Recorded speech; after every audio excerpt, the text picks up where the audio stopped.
Sino mag-aakalang papaya price nga itong aming merienda? Merienda time na nga to at abala nga yung pamilya ko sa panonood ng TV. Kaya naisipan ko naman silang gawa ng merienda. Dahil wala nga tayong budget, papaya ang ating gagamitin.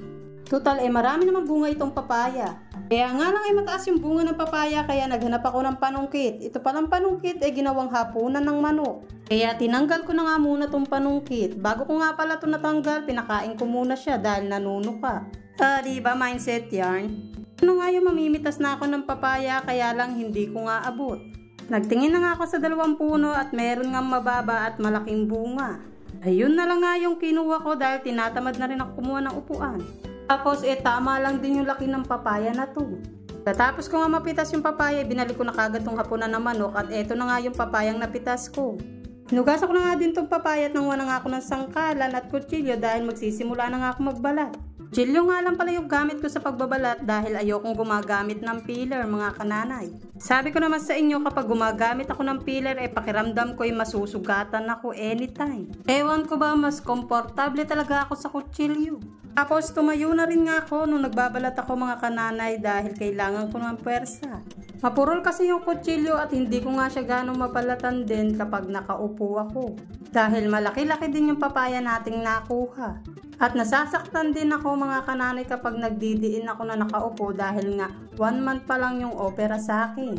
Hindi pa talaga ako pwedeng napupuwersa. Pero pinupuwersa na nga ako ng pag-ibig ko. Uy, wag ganon! Hiniwa ko na nga yung papaya at kumuha na rin ako ng plastic para pag tinanggal yung buto ng papaya nakadirekta na nga sa plastic.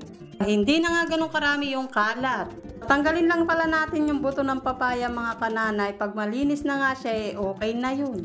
Kinayod ko nga lang to ng kutsara para talagang malinis. Matapos na nga ako sinilid ko na rin itong mga balat para wala ng basura dito sa lamesa.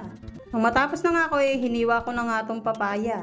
Ni-slice ko lang mga kananay para ma-achieve natin yung parang fries. Diskartehan nyo na lang sa paghihiwa para ma-achieve nyo yung parang french fries talaga.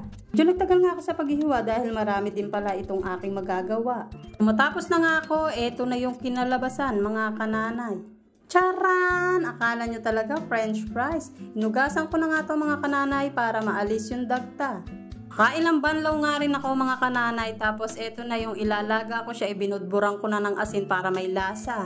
Pagayari nga naglagay na nga ako ng gatong sa ating kalan dahil magpaparingas na tayo nang mapakulo na natin ang ating papaya. Kuha na nga akong plastic para sa ating pagpapadingas para mapabilis yung pag-apoy. Nung okay na nga isinalang na natin at pinatali ko na nga rin tong hapunan ng manok para hindi mayugyug. At maya-maya nga lang kumukulo na nga itong ating pinakuloang papaya. Habang nakulo nga yun nanguha na nga ako ng crispy fries sa tindahan. Harina lang sana gagamitin ko mga kananay kaya lang wala tayong harina kaya crispy fry na lang.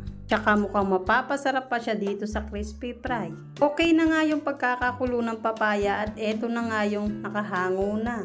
Titiktikin nga lang muna natin to at palalamigin mga kananay bago natin ipirito. Wala nga tayong tissue at late nang pumasok sa utak ko na papel na lang sana gamitin kaya towel na lang. Inuhos ko na nga yung crispy fry dito sa Tupperware at naglagay na rin ako ng papaya at inalog-alog ko nga lang. Para talagang kumapit itong crispy fry. Pero habang naglalagay nga ako ng papaya sa ating crispy fry pakiramdam ko kulang pa nga sa tuyo yung ating papaya. Mukhang mas gaganda at mas sasarap siya kung talagang natuyo siya. Tapos eto na nga yung nagpipirito ako mga kananay. Habang nagpipirito nga ako sinong magsasabi na papaya nga itong ating niluluto. At hindi nga yun talagang french fries. Bukod sa low budget na to masustansya pa talaga itong ating merienda. Comment nyo naman mga kananay kung talagang mukhang french fries ang aking niluluto. Kung nakaluto na nga ako mga kananay, eto na nga yung kinalabasan. O diba? Yummy yummy yarn? Yung magsasabing papaya fries yan at eto na nga yung reaction nila nung pinatikim ko na nga itong ating papaya fries. Hindi nga nila nagustuhan mga kananay, naubos lang talaga nila. So, sabi nga nila mga kananay masarap daw talaga pati nga si Akiko nagustuhan.